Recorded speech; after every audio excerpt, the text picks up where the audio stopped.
এখানে যে ছেলে তিলাওয়াত করলেন, তিলাওয়াতের বিষয়ে এটা আমরা যদিও নসিহত করার যোগ্যতা আমি রাখি না, তারপরেও বলছি যে বর্তমান সময়ে মিডিয়ার যে তিলাওয়াতগুলো আসছে, সেই তিলাওয়াতের মধ্যে আপনি দেখবেন অনেক সময় ভুলও হয়।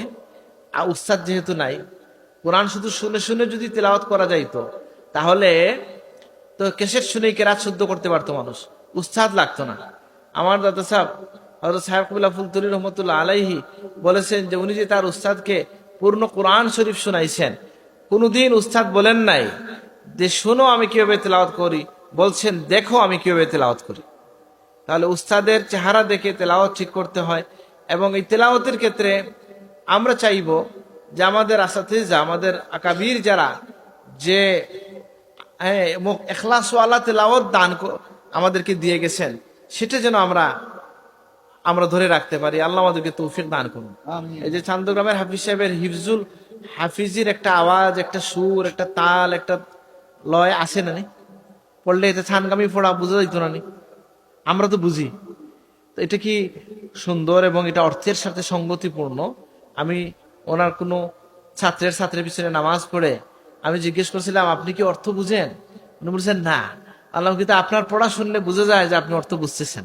আলহামদুলিল্লাহ। আর জাননেওয়ালা মানুষের কাছে পড়ে অনুসরণ করলে তার একটা তাসির থাকে।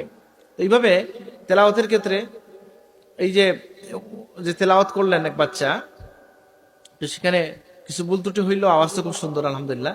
তো আমি যেটা বলছিলাম, এই তেলাওয়াতের মধ্যে আল্লাহ তাআলা দেখেন, আমি আমাকে ওয়াজ করতেছি, আপনাদেরকে বলতেছি যে ওয়াশ-শামসি ওয়া দুহাহা ওয়াল কামারি ইযা তালাহা ওয়ান নাহারি ইযা জাল্লাহা ওয়াল লাইলি ইযা ইয়াগশাহা ওয়াস সামাই ওয়া মা বানাহা ওয়াল আরদি ওয়া মা তাহাহা ওয়া নাফসিন ওয়া মা সাওয়াহা। এত কিছুর শপথ করলেন আল্লাহ। তো আল্লাহ যখন কোনো শপথ করেন, কোন শপথ যখন আল্লাহ করেন, তখন বুঝতে হবে এই জিনিসটাকে আল্লাহ গুরুত্বপূর্ণ কোনো কথা বলতেছেন। শপথের আগে পরেই একটা গুরুত্বপূর্ণ কথা আসতেছে, এটা আমাদেরকে বুঝে নিতে হবে। আল্লাহ তাআলা দুনিয়ার বহু বিষয়ের শপথ নিছেন, যেমন অস-সামাই ওয়াত তারিক, আল্লাহ তাআলা আসমানের এবং নক্ষত্র রাজির শপথ নিয়েছেন। এখানে তো অনেক জিনিসের শপথ নিছেন নাকি, আসমানের, জমিনের, এবং তিনি রাত্রের, দিনের, চন্দ্রের, সূর্যের, এই এত কিছুর শপথ নেয়া। আল্লাহ আপনাকে আমাকে মেসেজটা, বার্তাটা কি দিলেন? বার্তাটা দিচ্ছেন যেটা আজকের সুফিয়ে কেরাম, আমাদের হাফিজ সাহেব হুজুর, ওনাদের কথা এখানে মিলে যায়। কাদ আফলাহা মান যাক্কাহা। এই এতটা শপথ নেয়া, আসমান জমিনের শপথ নেয়া, চন্দ্র সূর্যের শপথ নেয়া, ঠিক আছে না, রাত্র দিনের শপথ নেয়া, মানুষের অন্তর নফসের শপথ নেয়া। আল্লাহ তাআলা কি বললেন? কাদ আফলাহা মান যাক্কাহা।